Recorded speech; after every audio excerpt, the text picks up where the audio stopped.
top brass skips key Kerala Congress poll meet. Sources say Tharoor snubs meet after Rahul Gandhi ignored him during his speech in Kochi. Karnataka High Court lifts ban on bike taxi services in state, directs bike owners or aggregators to apply for licenses. Uber welcomes Karnataka High Court's move. And heavy snowfall engulfs Kashmir and Himachal. Key highways blocked, flight operations hit. Snow clearance operations underway.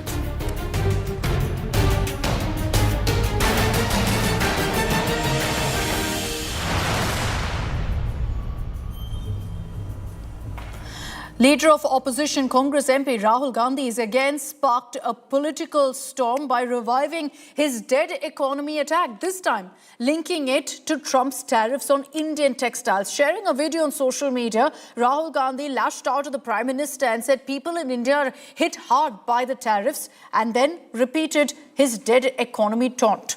The BJP is hit back, rejecting these claims. We'll first get you this detailed report of what Rahul Gandhi said and the counter. Congress leader Rahul Gandhi has revived his controversial dead economy attack, this time targeting the impact of steep US tariffs on Indian textiles. Flagging 50% US tariffs and warning of job losses and factory closures, Gandhi squarely held Prime Minister Narendra Modi accountable. He insisted the economy is in dire straits, a phrase he has used repeatedly in recent months. The BJP hit back sharply, rejecting the claims and describing the textile and garment sector as resilient and expanding. They accused Gandhi of spreading negativity even as exports grow. Shutdown textile industry और garment industry नहीं हुआ है. Shutdown आपका दिमाग हो गया है. जो भारत के प्रति आप जहर उगलते हैं. कौन सा shutdown हो गया? कौन सा export गिरा? जो देश में भड़म फैला रहे हैं. This is not the first time Gandhi has used the dead economy line. In 2025, he echoed former US President Donald Trump's dead economy jibe, originally made on his social media platform, Truth Social.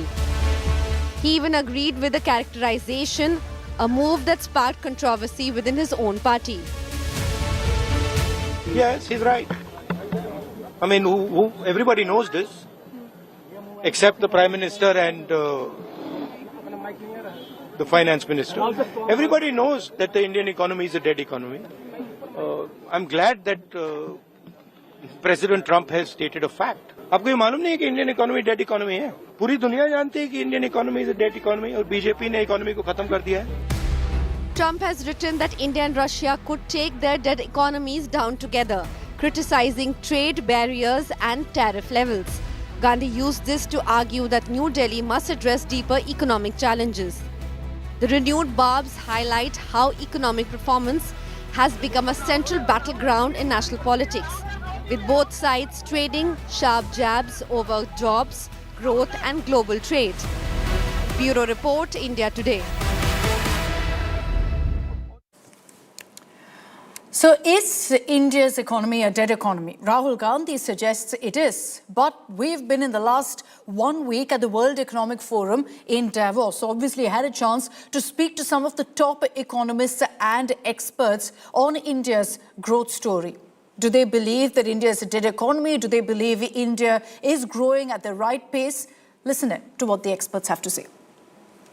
The data that is being thrown by the government lacks transparency, and therefore should we go by the headline GDP numbers or actually try and break it down into specific sectors? So the grades are an absolute measure, not a relative measure. So my previous point was saying that most emerging markets find themselves in that bracket because they don't have the national statistics being done the way it can be done. That requires investment, and actually the IMF is working together with the Indian Statistics Office to improve on this kind of data collection. And there's an important round that's being done right now in terms of rebasing, which will help improve the quality of the statistics. Because again, one of the concerns is how do you get private investment back on track in India? If India has got to go to the next level, despite all the incentives the government has given, private investment has been sluggish. It's been largely state-driven capital investment. Do you believe that's where the ease of doing business, of ensuring that there's a growing business confidence needs to be restored? Also a climate free of fear, if I may call it that, that businessmen need to believe that they will not be unfairly penalized for actions they take. I do believe that the complications in terms of being able to do business, all of the areas where I said reforms were needed, including on land, are holding back private investment. And indeed, you want to be in a predictable environment when it comes to regulations, when it comes to government policies, and sometimes, you know, that has not been as predictable as it should be. So global growth projected at 3.2% for the year that was. The year that was is 3.2. Many believe it's going to be 2.3 for the year that goes ahead. Are 3.3 for the year. do you believe that 26, 27 will be will maintain 3.3%, or do you see a further slowing down? Given what we know, I would say 3.3 is possible because for a lot of economies of the world, they're going to benefit from the rate cutting cycle, including in India, where interest rates have come down. There is fiscal stimulus in several countries that's coming in, including in the US, Germany, China. All of those work in favor of being able to maintain growth, including in terms of the AI spending space. But, you know, the risks are what we might see hear from the speech very soon. That could happen in about a half an hour from now, and whether we have another big eruption of tariff and trade wars across the major nations of the world, whether there's a trigger of inflation, because the risk, I don't think that's being priced into markets right now, is that inflation could be higher in the US than what's being expected, in which case the Fed would have to raise interest rates, and nobody's really expecting that. So where does India then fit into this? We are one of the fastest growing, if not the fastest growing economy, large economy in the world at the moment. How should India deal with the Donald Trump? Just shut off the noise? Is that possible at all, given the fact that we now don't even know whether a trade deal will happen with the United States? How should India deal with this face of Donald Trump 2.0? Look, at the broad macro level, what India should recognize is time is on its side. India has been doing extremely impressively economically, and this is basically, at this point, is fair to say, is a 25-year story. India has been progressing. If you look at the numbers under, you know, the Manmohan Singh government and the Narendra Modi government, they're actually roughly the same. Per capita GDP growth is about the same. And what's important now is there is a certain critical mass that has been reached. And, you know, 20 years of growth means in year 18, 19, 20, for example, the government has revenues of really substantial size. So you see that in the infrastructure build out. And Modi has been a very good manager of the economy in most ways. So I think all of that, just keep doing, focus on modernizing the economy, modernizing the society. India has a huge advantage. Most of its economy is domestic economy. Most of its economy is a consumption-based economy. Most people don't realize this is very rare.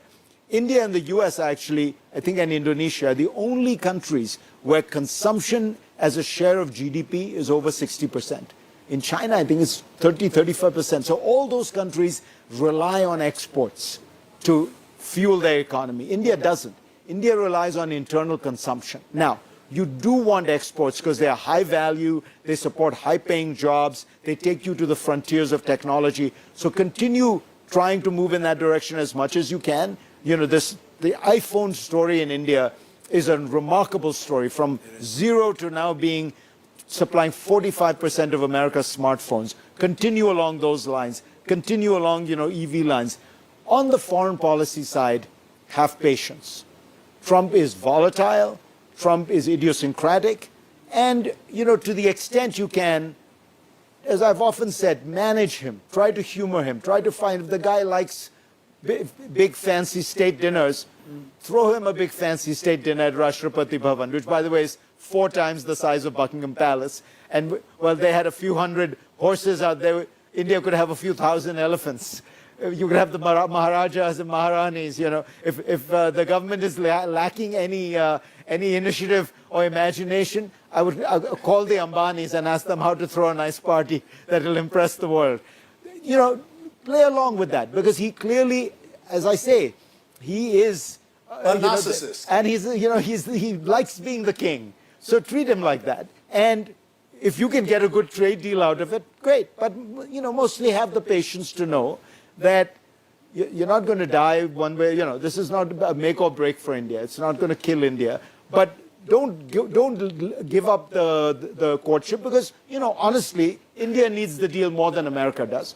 The Indian economy has almost no impact on America. It's a pimple on the giant. But America does have an impact because America is going to be the force that helps India move up the value chain in terms of technology, in terms of economy, in terms of the kind of industries. India should be aspiring to be at the frontier of technology, not just doing cheap labor stuff. And to do that, you need a partnership with America. How should India see itself as we go ahead to 2026? What do you see India's immediate 12-month timeline? I'm not even looking beyond 12 months. As you said at the beginning, India is a middle power. It's very important. It's stable.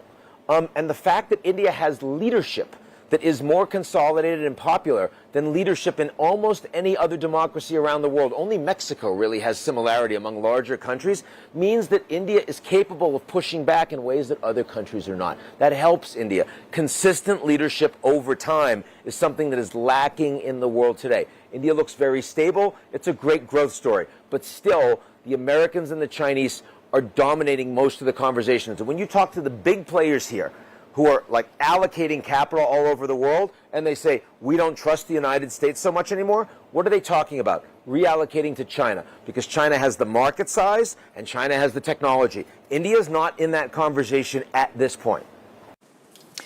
I'll bring in Siddharth Zarabi, who's joining us from Davos. Siddharth, for the last 1 week, has been getting us a slew of exclusive conversations with these top economists. Siddharth, you've been speaking with these global leaders, these economists, many of whom are praising, and we've just heard a sample of those, they're praising India's economic performance. And yet, here, Rahul Gandhi has again revived his dead economy taunt. How do you read that contrast? But most importantly, to you, Siddharth, where does the reality lie? Well, very clearly it is disconnected from the data and the perception around the Indian economy. We've been here at Davos for 5 days. The Indian presence amongst the largest from any country in the world. And let me also tell you that this is one of the highest turnouts that Davos has witnessed in recent times, primarily on account of the geopolitical background, including what President Trump has been up to. His session here was an absolutely jam-packed session, as we all know. As far as the Indian economy goes, we've spoken to dozens of voices, not just Indian voices, who you could call cheerleaders for the Indian economy, but global voices, noted economists like Geeta Gopinath, a host of foreign policy analysts. Not a single person says anything of the kind that seems to have been alleged in this remark that you cited. In fact, there is expectation that the Indian economy could do even better. Let me just give you 2 instances for that.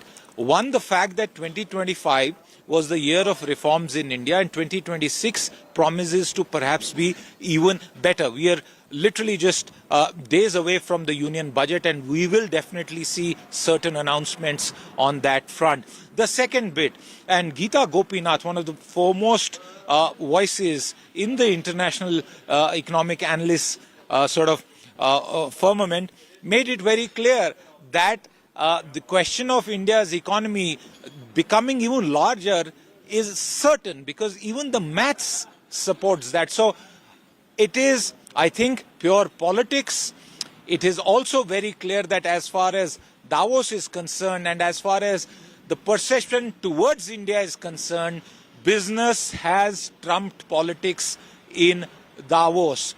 Leading states, Maharashtra, Andhra Pradesh, Assam, a whole host of states and their delegations are going back, having achieved significant conversations with global corporations as well as Indian companies. And I think the results speak for themselves as far as the Indian economy is concerned.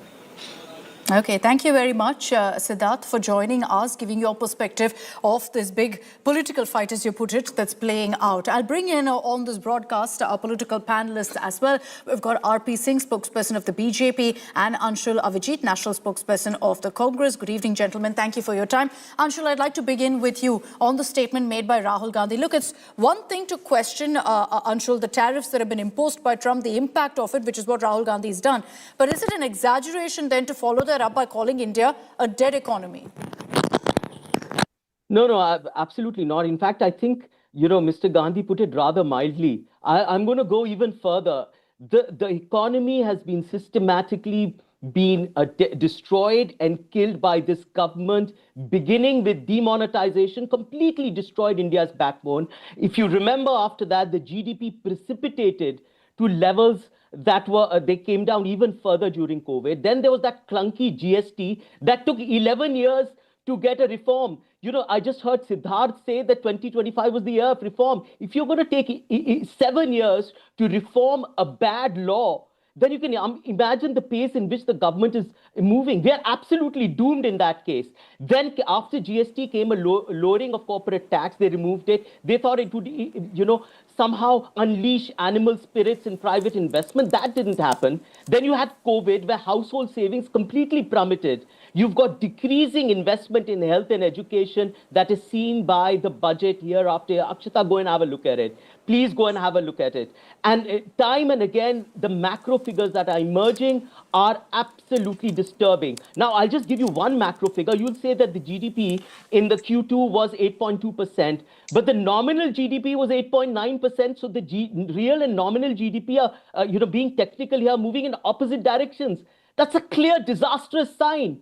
Your wholesale price index is barely nothing, which means there's no demand. There's no private investment. That's one of the questions Rajdeep also asked. Where is the private investment? And mind you, anyone who goes to Davos, you're a large contingent people it's a capitalist corporate gathering. Do you think anyone is going to say a bad thing? No, India is doomed. What kind of why not? Ashwin, no, action are you going to expect? Do you Come on, think these are global economies. They have no skin in the game. No. There, it's a different. Come on. Nobody's obvious there. They won't get visas next time to come to India. Yeah? What are you saying? You know what happened to academics? Like Geeta Gopinath would not talk about pollution. She would not be honest and candid about pollution. Exactly my point. They moderated their replies by saying, no, our policy is fickle. It's got to look at again. The pollution is not there. Rajdeep asked the question about lack of transparency in data, which clearly shows you haven't had a national census in the last 12 years. You just started it now. That means all your data coming in is to 2011. Right? How can you develop economic policies if you don't know the population of your country? And therefore, lack of transparency. It also said, the last gentleman that Rajdeep spoke to said that India is not in the conversation in the global economy. He said China versus America, that you hear, we are completely marginal players. That is seen from the macro data, the FDIs that are coming in. I can go on and on, Akshita. This is my favorite topic. And I can just go on. Anshul, I will have a follow-up question for you, but let me give a chance to the BJP first to make their opening comments. Mr. R.P. Singh, go ahead. You've heard Anshul Avijit there. Talk about how and why the Congress believes that India is a dead economy. Your response? Well, Akshita, there's a part in the brain which is called parietal cortex. Well, probably Rahul Gandhi has a problem with that. That's why I see his parietal cortex being dead. That's why he keeps doing this and saying what he keeps saying. Indian economy is dead. We are the number 4 economy today in the world, club with Japan. How could we have done that good? We were among the 11th when UPA was there, and we have done much better. But coming to what's happening, our GDP is ongoingly growing from last many quarters, and it still will grow. Just all the world rating agencies, IMF, World Bank, feels about it. Secondly, almost 25 crore people have been brought out of the poverty line, above the poverty line. This is not my data. It's again World Bank, which has said so, that we have almost 25 crore people who have brought out on the poverty line. And I still remember the welfare schemes, the money spent on welfare schemes, almost 50 lakh crore rupees, which has spent in the last few years, and out of which has reached to the every individual which was targeted with that welfare scheme. Unlike earlier, when it used to be only 15%, which used to go, and 85% used to be siphoned off, or used to be there was a pilferage of 85%. We remember when we got we came to power, the status of banks were, what was the state of the banks? Banks were in shambles. Today, banks are robust and doing well, and also SBI is among the Fortune 500 companies in the world today. Not only that, let's talk about how we have grown on airways, roadways, railways, metro, bridges, rural roads. But every year, 11 lakh crore rupees is being spent on infrastructure itself. So these are the parameters for the growth of economy. And also, how can we forget the defense? We used to always procure, almost import 90% of defense equipment. Yeah, sure. Today, we are producing, give me another second, we are doing almost 70% of the domestic production now in the defense. And how to forget the space technology? We are the cheapest in this satellite launch in the world, and in world where various countries are tying up with us for their satellite launches. So on every parameter, we are doing good. Even on social parameters, we are doing good. As for generation of self-employment, there are schemes of the government which has loan has been given to almost 42 crore people, where self-employment is being generated. So we are in what times, when world is in difficult times, and then we are doing much better than various other economies in the world today. Anshul, you want to respond to that? That, at a time when we've seen a lot of turbulence across the world, there are so many economists who, of course, you're choosing to say it doesn't matter what they have to say, but they are highlighting the fact that India is doing well. And in the face of an unpredictable Trump, God alone knows what he's going to throw at any country next. In the face of that, the way India has chosen to respond, many experts have chosen to hail. I'll highlight for you what The Economist itself has spoken of. Speaking of Prime Minister Modi's economic pragmatism, they've said this reformist turn deserves praise. No, Akshita, if you choose to look at the figure that India is, a $4 trillion economy, and, weigh that against our economic progress, then that's highly misleading. It's a complete smokescreen, because you have to look at the per capita GDP. Some people may be making a lot of money, that may have skewed figures. Do you know, according to all the inequality reports that are coming in, 1% of the population owns 40% of India's resources. That truly cannot be the barometer to which to judge. No, Mr. R.P. Singh, I respect a lot. He's shown a lot of figures. Let me just respond to them. They're not inaccurate. Can I just respond to him? Yeah, go ahead. Able advocate. No, just look at the real figures. Which world are you leading into? Are you leading into a world, into a future where you celebrate a figure like 20? That may go to 8 trillion. It's not going to go beyond that, because the economy is not progressing. There is a cloud of doubt against the GDP figure, which Mr. R.P. Singh also, which is 8.2%, because all your other macroeconomic indicators are terrible. Your FDI, your net FDI, which is capital inflows in India, your net FDIs fell to 96% last year. People are pulling their money out.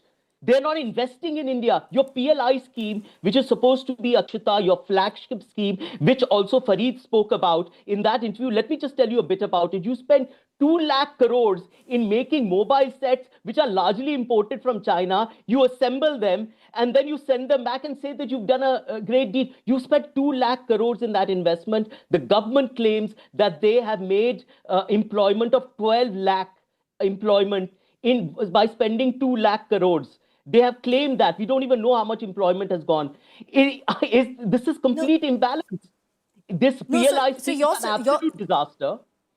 All your economic indicators, by the way, your hunger index, you're 105. Your human development index, you're 140 out of 190. No, but you're also cherry picking here, Anshul. You're also cherry picking here. No, I'm looking at the... You're choosing to ignore the positive side of it to refer to... What is the definition of a dead economy? What is the definition of a dead economy ultimately? That there is gross levels of inequity, that few people make a lot of money, and the rest, which is reflected in your, these are macro figures, by the way, reflected in your per capita and all the reports that have come out. Nobody spoke about India's inequity. Did anyone ask that question about, what about your GDP, bhai? What about your global hunger index? What about your Human Development Index? These are also, foreign organizations. When you quote World Bank and say how great India we are doing, you should quote other organizations. No, so you're quoting World Bank. World Bank. You also quote a Fitch upgrader, GDP, fourth largest economy. None of that matters. You're ignoring all of that. I'm telling you, it doesn't matter because that money is controlled by, your high-frequency indicators. I admit, I'm not disputing what Mr. RP Singh is saying. Your high-frequency indicators show a wonderful picture. That means rich are getting richer. Companies are making a lot of money. The stock market is going high. Where are they spending their money? They're not putting it in private capital because that was Rajdeep's question, right? It's everybody's question. They're not. What are they doing? They're deleveraging. That means they're settling off their debts. The books are really robust and they're making a lot of money. Where is the money going? Mr. RP Singh, your response, please. The Congress saying essentially rich getting richer, poor getting poorer in India. Well, Akshita, how many bridges, how many flyovers, how many roads? I mean, can you imagine the road infrastructure today? We are one of the best in the world today as far as the road infrastructure goes. Not the highways, the airports has been doubled, the hospitals has been doubled. I mean, all that generates employment. I mean, when you build up road, it generates employment. And also, as I told you, the Prime Minister's self-employment scheme, there's almost 42 crore people who have taken loan, small-scale loan from 50,000 to 5 to 10 lakh rupees. But they are also generating employment. But that is also generating employment. But issue is, as I said, the man suffers from patrial cortex. I mean, you can't help him because Mr. Rahul Gandhi is a problem. No, Mr. RP Singh, let's stick to data. Let's stick to data and facts, please. Let's stick to data and facts to counter what the Congress has said, what you have to say. I told you. I just now told you. Okay. So you've highlighted. Okay. We have. Give me a second. Yeah. More than 16 crore people were given toilets. I mean, obviously the money would have gone into it. It would have generated employment. I mean, you can't build up 16 crore toilets without generating employment. The scheme for housing, more than 4 crore people were given houses last 5 years. I mean, obviously that would have generated employment. I mean, it can't be done in the thin air. So all these segments which are generating employment, they are being overlooked by my Congress friend. Okay. Ultimately, you can look at the data whichever way you want. You can cherry pick which side of the debate you want to be on and figure out what you really think of India's economy either way. But thank you very much, gentlemen, for joining me, Mr. RP Singh and Anshul Avijit, for your time and for joining us here on To The Point. We leave it to you, the viewer, to decide whether you agree with Rahul Gandhi or not. Is India a dead economy, or when economists say that India is thriving, India's got a great growth story, do you agree with that version? I'm slipping into a short break here on India Today. Coming up on the other side, we get you a glimpse of an India Today exclusive. Preeti Chaudhary in conversation with space icon Sunita Williams. That's coming up on the other side of a short break.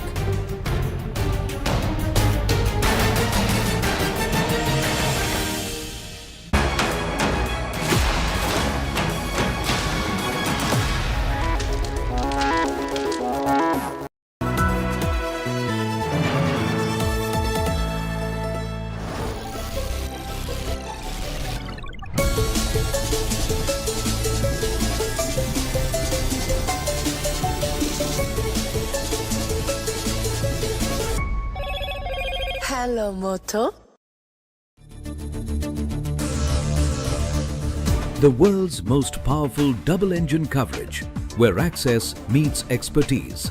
Davos Brainstorm, 19th to 23rd January. Again sparked a political storm by reviving his dead economy attack, this time linking it to Trump's tariffs on Indian textiles. Sharing a video on social media, Rahul Gandhi lashed out at the Prime Minister and said people in India are hit hard by the tariffs, and then repeated his dead economy taunt.